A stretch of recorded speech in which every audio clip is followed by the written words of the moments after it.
vamos a la palabra. Estamos en la serie de Colosenses y ya vamos a seguir en esta serie donde nos detuvimos por los temas de Navidad. Pero vamos a entrar otra vez a la serie de Colosenses y nos quedamos en el capítulo 2. Así que si tú quieres buscar en tu Biblia o aquí en la pantalla vamos a estar en el capítulo 2, verso 1.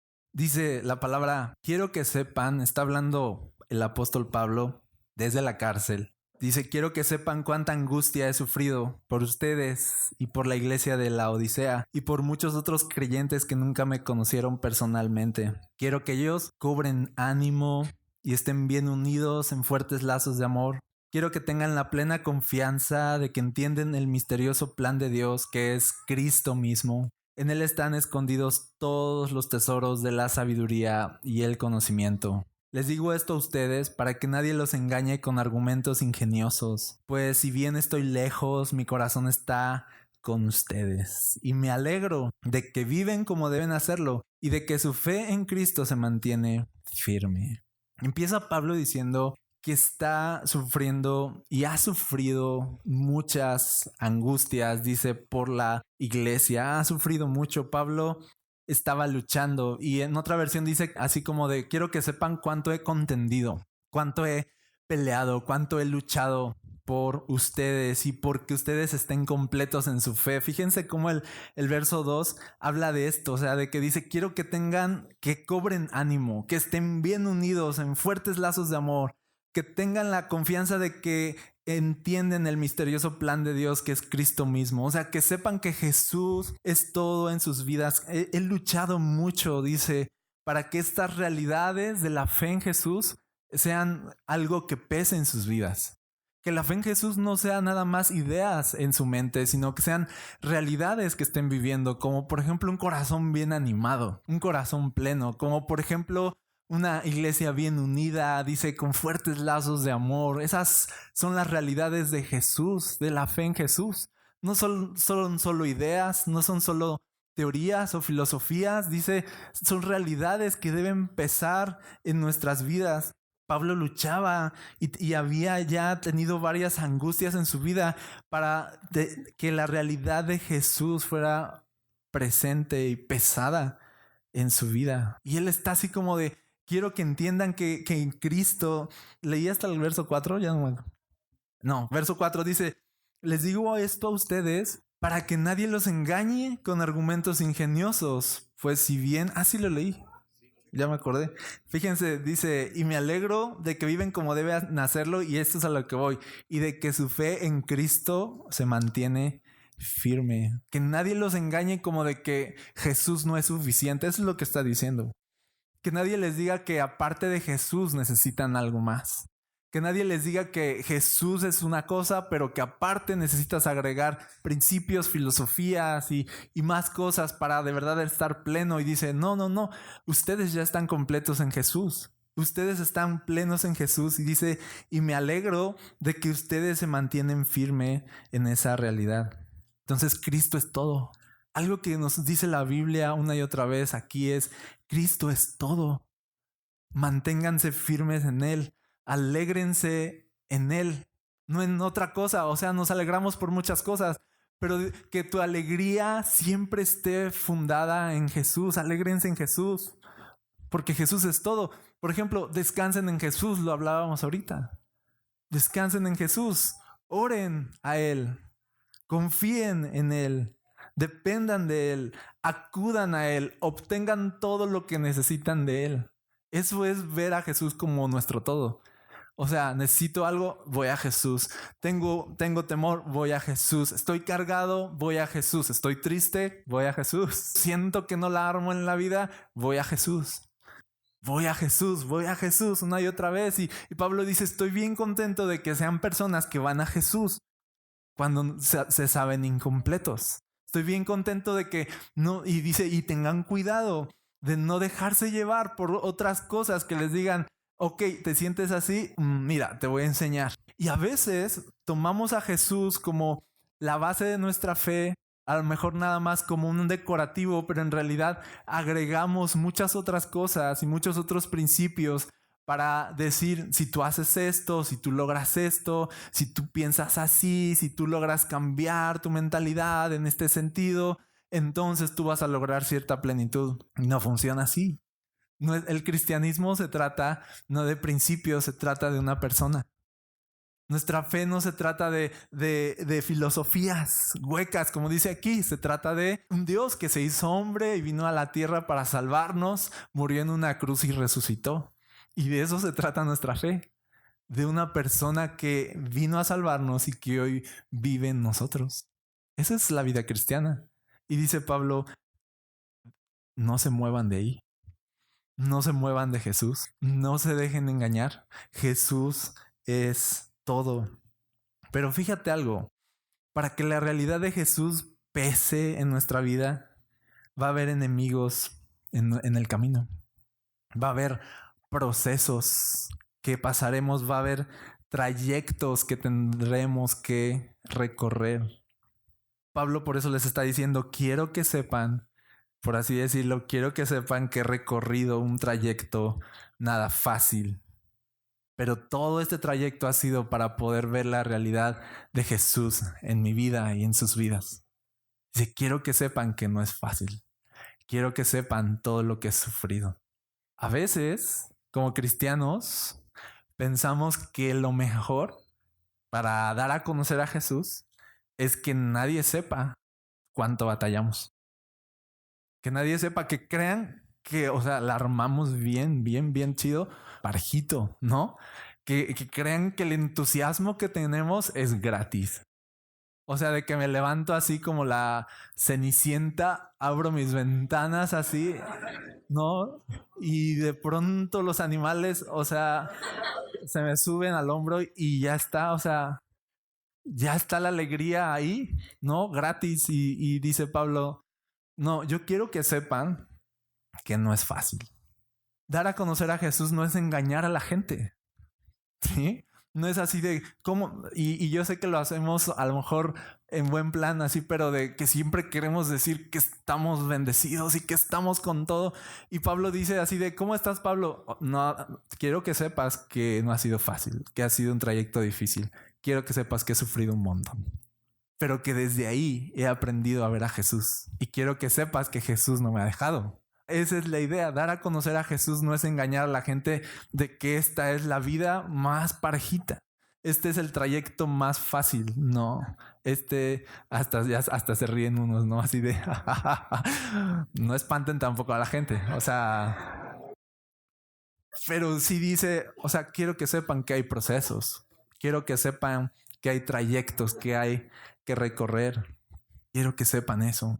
Y este mensaje yo le puse, Dios contigo en los trayectos. La vida cristiana no se trata nada más de destinos, así de, ya llegué acá, estoy bien, ya llegué acá, estoy bien, aquí voy a ver a Dios, cuando llegue allá, ya voy a ver a Dios. Cuando me pase esto, entonces ahora sí veré la bondad de Dios. Cuando se solucione esto, entonces ahora sí voy a alabar a Dios, sino la vida cristiana es de Dios conmigo mientras llego a donde voy. Dios conmigo mientras llego al propósito que Él ha destinado para mí, para mi familia. Dios conmigo en los momentos difíciles. Dios conmigo en los trayectos. No es Dios de vaya, va a estar difícil todo esto, yo te alcanzo allá, tú síguele caminando. No, Dios está contigo en los trayectos. Dios está contigo en los procesos. Entonces Pablo dice, quiero que tengan ánimo, quiero que estén bien unidos en amor y quiero que estén completos en su entendimiento de Jesús. Y estas son cosas buenas para disfrutar. Y yo sí te preguntara, ¿quieres estas cosas en tu vida? Ok, sí, ok, vamos a contender. Vamos a atravesar trayectos y procesos difíciles. No esperes victorias en tu vida sin tener batallas. No se puede. No esperes victorias en tu vida sin atravesar pruebas. Algo que vemos aquí es que la fe tiene enemigos. El gozo tiene enemigos. La paz tiene enemigos. No sé, la duda, por ejemplo, es un enemigo. El desaliento es un enemigo, el miedo es un enemigo. Dice aquí Pablo, los argumentos falsos o las filosofías huecas son un enemigo. Y a menudo nos vamos a hallar contendiendo con estos enemigos, contendiendo con la duda, contendiendo con el desaliento, contendiendo con el miedo. ¿Para qué? Para que lleguemos a experimentar a Jesús y la plenitud que hay en Jesús. Así que la vida de fe es una batalla. Es una batalla y no se supone que las cosas buenas que nos da la fe en Jesús lleguen fácil. ¿Sí? ¿Qué estoy diciendo? Que lo mejor que tiene la fe en Jesús surge en medio de las más grandes luchas. Y para que, dice Pablo aquí, y para que ustedes tengan bien claro eso, les voy a platicar. Dice, quiero que sepan cuánto he sufrido. Para que no me vean así de, oh, Pablo, oh, gloria a Dios, su vida, y así de no se engañen, no es fácil. No ha sido un trayecto fácil. Lo mejor de la fe, lo mejor que nos da la fe en Jesús, nace de las batallas más difíciles. Una persona no aprende a orar en un salón de clases, créeme. Aprende a orar en una batalla. ¿Sí? Por eso es que dices, ¿cuándo van a abrir clases de cómo orar? Así de, no las vamos a abrir. No sé cómo enseñar, ¿no? Eso, o sea, yo lo aprendí llorando, ¿no? Por ejemplo, yo lo aprendí sufriendo. Yo aprendí a orar en las peores batallas. Una persona no aprende a confiar en Dios en la comodidad. Eso ya lo sabemos. Una persona aprende a confiar en Dios en las pruebas. Y esto es un principio que debemos saber. ¿Quieres más gozo en tu vida, más plenitud en tu vida? Un mayor gozo va a surgir a veces de una pérdida. Una mayor plenitud va a surgir a menudo de un vacío. Una mayor gloria va a surgir de un quebranto. Y te lo voy a decir así, no esperes que las cosas buenas que Dios quiere darte vengan por la ruta de la comodidad. Las mejores cosas que Dios quiere darte vendrán por la ruta del quebranto. Pero son muy buenas cosas, se los prometo. Son muy buenos resultados, ¿sí? Pero no esperemos que sea la ruta de la comodidad. Tú fíjate cuánto Dios a veces nos te quita, ¿sí? Y es directamente proporcional a todo lo que Él quiere darte. De Él, ¿sí? O sea, fíjate cuando Dios arrebata algo de ti, cuando Dios impide algo, cuando tú crees que, oye, que estás en mi contra, ¿o qué pasa? No, Dios no está en tu contra. Dios quiere tu gozo. Dios quiere tu plenitud. Dios quiere que lo conozcas y no va a ser una ruta cómoda, pero el final va a ser bueno. El final va a ser bueno. Pablo estaba en la cárcel cuando está escribiendo eso. Y esa era su vida y esa era su realidad, estar en la cárcel. Y pienso que desde la cárcel, ayer pensaba esto de Pablo, o sea, de Pablo escribe gran parte del Nuevo Testamento en la cárcel. Pablo llegó a ser la mejor versión de un preso. De verdad le sacó jugo a eso. ¿Sí o no? Estamos predicando de cosas que él escribió aquí en el 2020 en Jalapa, Veracruz, al lado de la USB. Algo que él escribió en su peor momento, en su peor prueba, en medio de una vida, en medio de cadenas, en medio de cárceles, en medio de azotes, en medio de sufrimiento, ¿sí? Y parecía como de, hey, le estás arrebatando a Pablo su vida, ¿no? En vez, o sea, libéralo y úsalo para tu gloria y así de... Y tú te das cuenta de, no, cuanto más Dios le quitó, más Dios le dio. Y más de Dios se pudo ver a través de su vida. Y sus cadenas no significaron sino un mayor peso de la gloria de Dios en su vida. Y es como que, no sé, me imaginaba como una lámpara, ¿no? Y que como si Jesús fuera una lámpara, o sea, que Jesús es la luz. Y que entonces tú puedes estar en la peor oscuridad y ya estás en la oscuridad y dices, a ver, voy a probar mi lámpara desde aquí, a ver qué pasa. Cuánto alumbra, a ver qué alcance tiene Jesús desde aquí y así de, ¿sí? O sea, es un gran alcance. Ahí es en las pruebas y en la oscuridad es donde tú puedes probar la bondad de Jesús y su amor y su alcance. Ahí es cuando de verdad se nota y de verdad se ve todo lo que Jesús puede ser en tu vida. Y yo creo que Pablo descubrió eso. Y él decía, y él se jactaba ya de sus cadenas y se jactaba de su debilidad y decía, estar preso ha significado más para el reino de Dios. Estar sufriendo ha significado más para la gloria de Dios. En cuanto más he perdido, más he ganado. Y entonces Pablo llegó a ser este hombre que dice así de, para mí el vivir es Cristo y el morir es ganar. Aún si me quitan la vida, yo sigo ganando. Que si me quitaron mi libertad, yo gano. Y si me ponen cadenas, sigo ganando, soy campeón. O sea, Cristo está en mi vida siempre. Yo siempre, a donde tú me lleves, súmeme en la peor oscuridad. Yo tengo una lámpara, la voy a prender y va a seguir alumbrando. No hay oscuridad que pueda apagar la luz de Jesús. No hay oscuridad que pueda apagar el propósito de Dios. ¿Sí? Y Dios va a hacer brillar su luz en nuestras vidas en la peor oscuridad. Amén. ¿Sí lo crees? Ahora, hay un salmo que nos gusta mucho, el Salmo 23. Y no se los voy a arruinar el salmo. O sea, es así de, les voy a decir algo para que ya no les guste tanto. No. Es muy bonito el Salmo 23. La verdad es el Salmo 23. Y quiero leerte nada más un momento y recordar un poco de esto, de cómo Dios está con nosotros en los trayectos. Así como estuvo con Pablo en la cárcel. El Señor es mi pastor. Tengo todo lo que necesito. En verdes prados me deja descansar, me conduce junto a arroyos tranquilos. Él renueva mis fuerzas, me guía por sendas correctas y así da honra a su nombre. Sí, hasta ahí es bastante padre. Es muy padre. Y luego viene un contraste así bien denso. El verso 4 dice, aun cuando yo pase por el valle más oscuro, no temeré porque tú estás a mi lado. Tu vara y tu callado me protegen y me confortan. Me preparas un banquete en presencia de mis enemigos.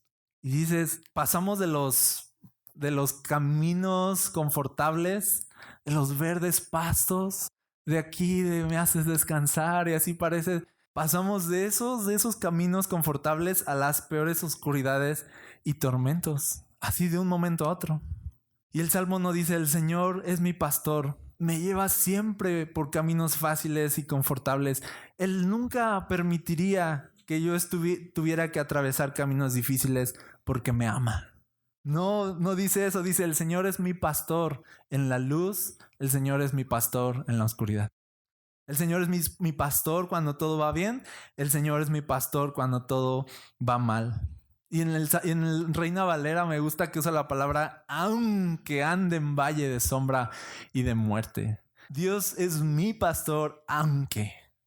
Dios no va a dejar de brillar en los trayectos difíciles. Dios no va a evitarnos los trayectos difíciles, sino que Dios va a estar con nosotros en los trayectos difíciles, en los aunques. Jesús nos va a acompañar en los viajes, Jesús nos va a acompañar en los procesos, Jesús nos va a acompañar en las pruebas, en las guerras y se va a hacer presente en nuestros trayectos. Dice, me preparas un banquete en presencia de mis enemigos. Wow. Te sientas conmigo a comer mientras a mi alrededor me quieren matar. Y tú así de, bueno, mientras todos te quieren matar y tus enemigos están aquí y estás en un valle de sombra de muerte, vamos a comer. ¿Sí me explicó? Y prepara un banquete y así de, aquí estoy contigo, no te preocupes. Y dice David, aunque yo esté entonces en esos trayectos difíciles, yo no voy a tener miedo porque Él está conmigo.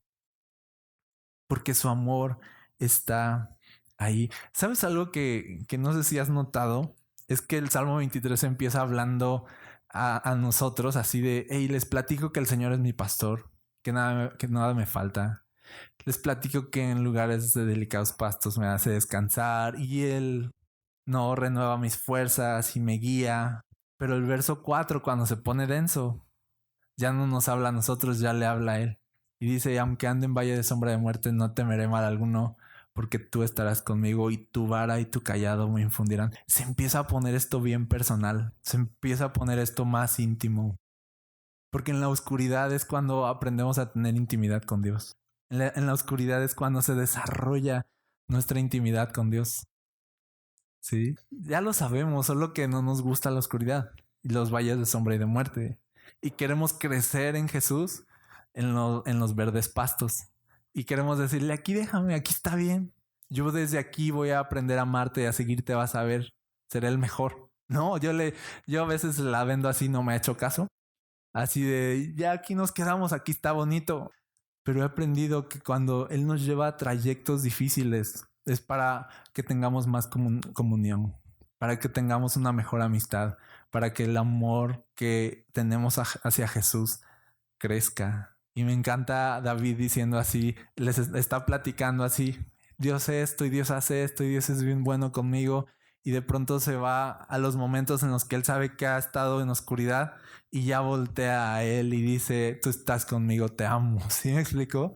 Así de, tú no me has dejado y tú has preparado un banquete en presencia de mis enemigos. Y dice, y unges, dice, me honras, verso 5, ungiendo mi cabeza con aceite. Le sigue hablando a él.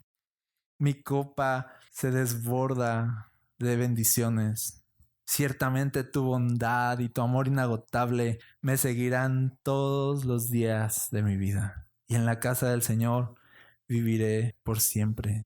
Ese es Dios. ¿Por qué es tan recurrente que pensemos que Dios nos abandonó si hay adversidades?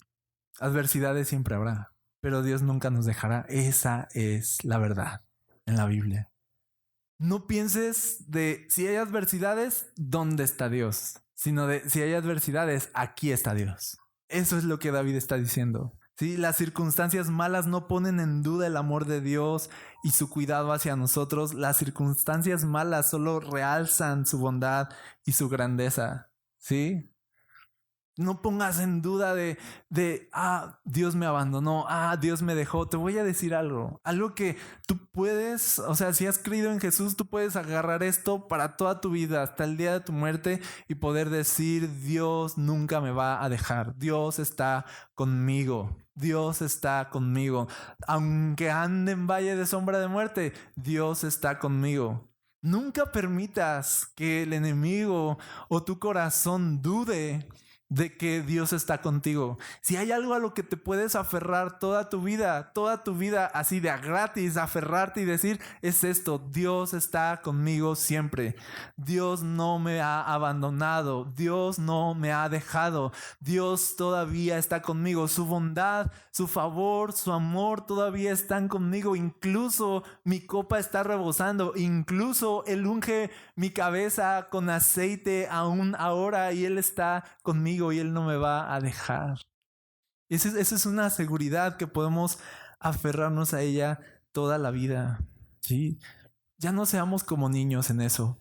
No, digo como niños porque, por ejemplo, mi hijo el pequeño, bueno, el grande también. O sea, así de no le compré algo, ¿no? Y es así de, no me amas. Es que tú no me amas. Y yo nada más así de cuate. O sea, te ignoraré. No, o sea, eso es ser como niños, así de, este trayecto está difícil ¿y dónde están los verdes pastos y las aguas y el confort? Y así de, creí que me amabas, ¿no? O sea, eso es ser como niño. Eso es ser como niño, así de, yo creí que estabas conmigo y tú dijiste que estabas conmigo, pero ¿qué es esto, no? No, Dios te ama. En los peores trayectos, Dios quiere que sepas que Él te ama y que Él está contigo. Todavía. Que ese trayecto difícil no significa te he abandonado. Que ese trayecto difícil no significa de ya no me agradas. Que ese trayecto difícil no significa de has caído de mi gracia.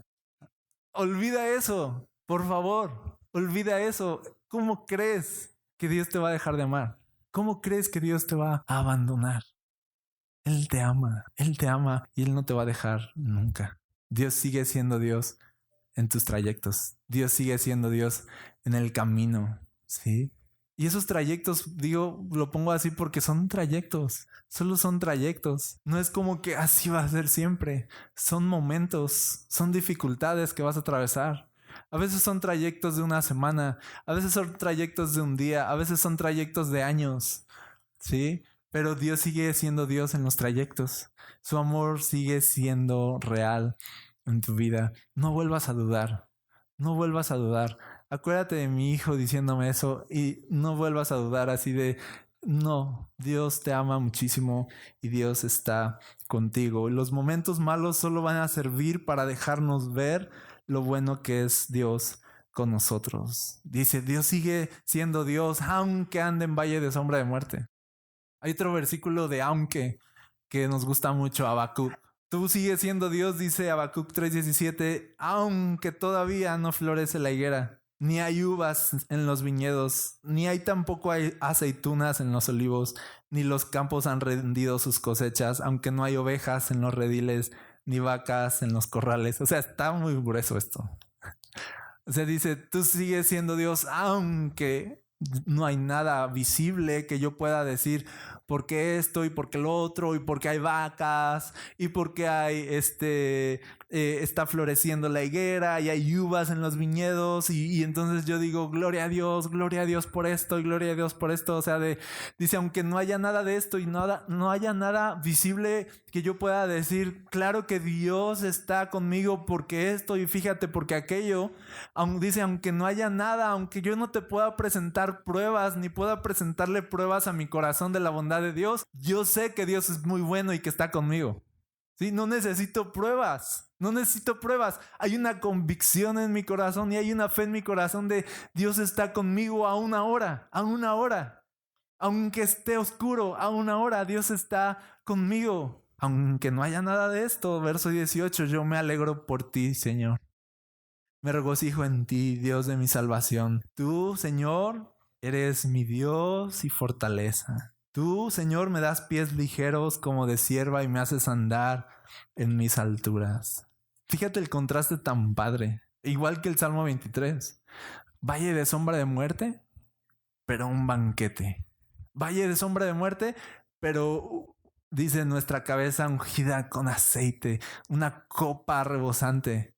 Habla de, sí, humanamente aquí está feo, pero nunca va a estar feo acá. ¿Ok? Acá puede faltar, acá abajo, pero acá arriba nunca va a faltar. ¿Ok? Acá puedes carecer de muchas cosas y se puede poner muy difícil, de verdad difícil. Como Pablo dice, quiero que sepan que ha sido una angustia bien fuerte la que he vivido, pero Dios ha seguido siendo Dios. Y su copa y mi copa sigue rebosante. O sea, aquí puede faltar la higuera y puede faltar la uva y pueden faltar animales en los corrales, pero Dios, dice el Salmo 23, Él es mi pastor y no me va a faltar nada. No me va a faltar nada, voy a estar completo en Él. El asunto es que a veces preferimos pensar que Dios solo es Dios en nuestro mejor momento, pero Dios sigue siendo Dios en nuestro peor momento. Él es nuestro mejor en nuestro peor. Yo sé que no tiene sentido en el español, pero en inglés sí, hermano, se los voy a decir. He is our best in our worst. Ah, ¿verdad? Es que no supe cómo plantear eso, ¿no? Pero lo dejamos, Él es nuestro mejor en nuestro peor. Y así lo dejamos, no tiene sentido, ya sé. Pero Dios presenta lo mejor de Él en nuestro peor momento. No presentó lo mejor de Él en la cruz en nuestro peor momento, de perdición, de condenación, de maldad.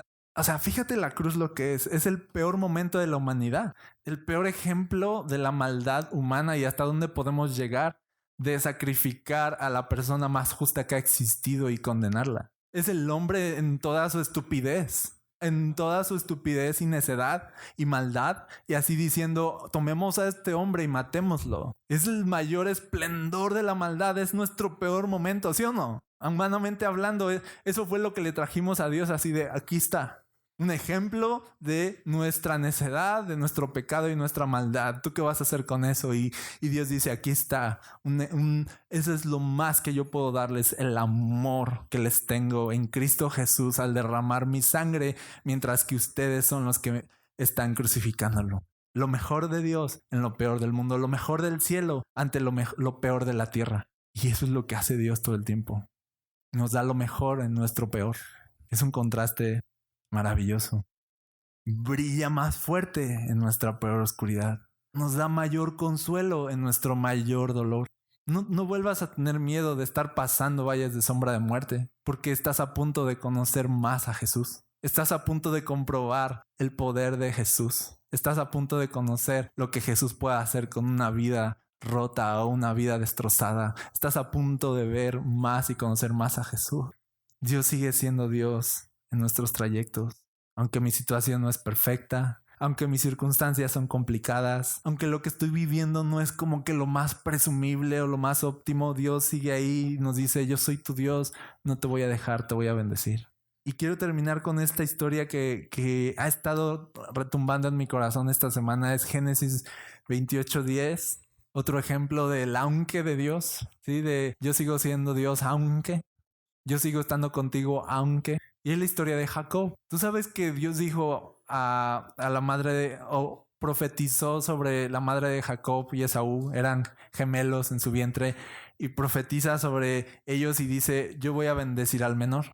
Desde antes de que nacieran se supo. Pero la bendición era para el mayor, en realidad. O sea, siempre había sido así. Entonces llegó un punto donde Jacob ya va a morir su padre y entonces quiere bendecir a su primogénito Esaú. Y entonces Jacob, pues con consejos de su mamá, pero pues al final engaña a su papá. ¿Te acuerdas de esa historia? Y entonces se hace pasar por Esaú porque su papá ya era muy viejito, ya no veía bien.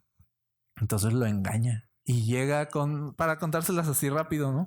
Y llega con su papá y así de ¿quién eres? Y dice así, yo soy Esaú. O sea, no sé si cambió la voz pero así de, soy Esaú, así de, pues no me suenas como Esaú, pero bueno, y como se puso pelito porque Esaú era velludo y él no era velludo, se puso así bello acá, quién sabe qué onda, o sea, qué chistoso se habrá visto todo eso.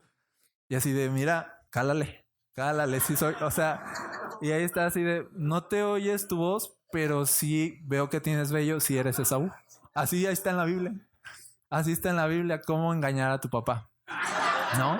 O sea, entonces, o sea, este cuate engaña a su papá, se hace pasar por su hermano mayor para que su papá pusiera sus manos sobre él y lo bendijera antes de morir.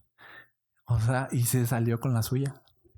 Después se entera Esaú y después se entera a su papá y dice, me engañaron. Y entonces su papá le dice a Jacob, ¿sabes qué? Llégale, pélate aquí. Y Esaú quería matarlo. Y entonces Jacob va huyendo de su hermano, acaba de engañar a su papá, lo quieren matar, no es bienvenido. O sea, no es una historia muy presumible. No es una vida así de, oh, qué bonito. No, es así de, ¿qué onda con ese cuate? Y en medio de eso, fíjate lo que dice mientras va en el trayecto, mientras va en ese trayecto de una vida así. Génesis 28:10 dice, Jacob salió de Beerseba y se fue a Harán. Al llegar a cierto lugar, se quedó allí a pasar la noche porque el sol ya se había puesto. Tomó una de las piedras de aquel lugar y la puso como cabecera y allí se acostó para dormir. Entonces tuvo un sueño en el que veía una escalera apoyada en la tierra y cuyo extremo tocaba el cielo, y veía que los ángeles de Dios subían y bajaban por ella. En lo alto de la escalera veía al Señor que le decía, yo soy el Señor, el Dios de tu padre Abraham y el Dios de Isaac. A ti y a tu descendencia les daré la tierra donde ahora estás acostado. Tu descendencia será como el polvo de la tierra y te esparcirás hacia el occidente y el oriente, hacia el norte y el sur. En ti y en tu simiente serán bendecidas todas las familias de la tierra. Date cuenta de que yo estoy contigo. Me encanta ese versículo. No, aquí en tela de juicio no es de si Dios está conmigo o no. Eso no es lo que nos debemos preguntar, sino de si ya me di cuenta de eso, si estoy captándolo, si es una realidad presente en mi vida o me la vivo dudando de eso. Y aquí Dios se presenta a un hombre así devastado, a un hombre perseguido, a un hombre roto, a un hombre que acaba, la verdad, de hacer algo malo. Pero que Dios desde que antes de que naciera había dicho, yo te voy a bendecir a ti. Y fíjate, aquí viene y dice, date cuenta que yo estoy contigo, yo te protegeré por donde quiera que vayas y volveré a traerte a esta tierra. Y fíjate, no te dejaré ni un momento hasta que haya hecho lo que te he dicho. Dios le está diciendo en todo este trayecto que vas a ir ida y regreso, yo voy a estar contigo. Dice, y ni un momento te voy a dejar. Y puedes saber que yo voy a estar contigo y que te voy a bendecir. Y Dios está determinado a bendecirnos, tú no vas a poder evitarlo. La bondad de Dios a veces es ahí persiguiéndonos, es ahí detrás de nosotros, muy a pesar de nosotros. Es por eso que a veces es bien padre darse cuenta de cómo así de, hey, no soy gran cosa, hey, mi vida no es gran cosa, y ¿por qué te me apareces en un sueño? ¿Por qué me dejas ver tu gloria en un sueño? ¿Por qué me dices estas cosas? Y dice, porque yo soy tu Dios y te voy a bendecir y porque estoy determinado a hacer lo que yo he dicho que voy a hacer contigo y no te voy a dejar en ningún momento. Porque la vida cristiana no se trata de nosotros, se trata de Dios. No se trata de la determinación de nosotros, sino de lo determinado que está Dios para hacer y cumplir todo lo que Él quiere hacer en nuestra vida. No se trata de nosotros, se trata de Él. Y entonces, quiero decirte algo hoy. Dios va a estar contigo en el trayecto y no te va a dejar. Ningún momento. ¿Sí? Quiero que salgamos de este lugar así de y nunca jamás volvamos a dudar de que si Dios va a estar conmigo o no. Porque es muy claro en la Biblia, una y otra vez de, hey, voy a estar con ustedes, quiero que lo sepan y se den cuenta. ¿No te has dado cuenta que estoy contigo? Nos diría Dios. Así de que no te he demostrado una y otra vez que no te ha abandonado. ¿Qué no nos ha demostrado Dios que Él es bien bueno con nosotros? ¿Que no tenemos suficientes pruebas así como de, a ver, en este momento difícil, sí, Él estuvo ahí. Y en este otro, también sí.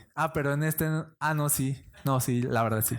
Y todo el tiempo tendríamos que voltear atrás y decir la verdad, aunque en ese momento me quejé, aunque en ese momento dudé, aunque en ese momento lloré y pataleé, la verdad es que hoy me doy cuenta que Dios estuvo en todo el trayecto conmigo, que Él no me dejó ni un momento, ni un momento. Y Jesús, antes de ascender a los cielos y que va a dejar solos a estos cuates, ¿no? Y se sienten ellos así de, ¿y qué vamos a hacer? Y les dice así de, no los dejaré huérfanos. Voy a venir a ustedes.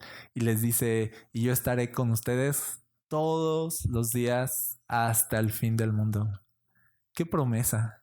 Todos los días dice. Y en mis peores días, en tus peores días. No es así de, estaré con ustedes cuando ustedes me demuestren que son dignos de que esté con ustedes. ¿No? Estaré con ustedes si yo veo que su desempeño, o sea, no es así de, no, yo ya lo decidí. Así como decidí bendecir a Jacob, aunque este cuate engañó a su papá y todo, de todas maneras yo lo voy a bendecir. No se trata de que Dios premia la maldad, o Dios premia el pecado, o Dios premia los errores, sino que se trata de que Dios está lleno de gracia en nuestro pecado, está lleno de gracia en nuestros errores, está lleno de amor en nuestros fracasos. No se trata de que no le importe lo que hicimos, pero se trata de que entendamos que su amor es más grande que todo el peso de nuestro pecado. Y eso es el Evangelio, esa es la cruz. Su amor fue más grande que todo el peso de nuestra maldad. ¿Sí? Y Pablo aquí dice, yo he sufrido, he pasado un trayecto difícil, pero todo esto ha servido para que Jesús sea más notorio en mi vida. Y uno podría decir, ¿puedes usar mi vida aún así con cadenas? ¿Aún así con cárceles? Así de verdad todavía te sirvo de algo aquí en la cárcel y así de, vas a ver que sí, enciende tu lámpara. Sí, enciende tu lámpara, y la enciendes y así de, Jesús está aquí, sigue aquí, puede hacer cosas increíbles en mis cadenas. Algunos pensamos así de, ¿aún te fijas en mí? O sea, ¿aún te fijas en mí después de esto? ¿Aún me consideras eso que dijiste de que me amabas, me ibas a bendecir, sigue en pie? ¿No? Con esto que he pasado, acabo de pasar un caos en mi vida, o acabo de pasar un caos en mi familia, aún te vas a fijar en mí. Y yo veo Génesis 28 que dice la Biblia así, porque lo que yo determiné hacer, lo voy a hacer. Y no te voy a dejar hasta haber cumplido lo que yo he determinado hacer en tu vida. ¿Sí lo crees? ¿Estás en una prueba? Ok, felicidades. Es una oportunidad de ver a Dios ahí Cada momento de oscuridad es un momento de probar tu lámpara, de probar la bondad de Jesús de una forma nueva y maravillosa.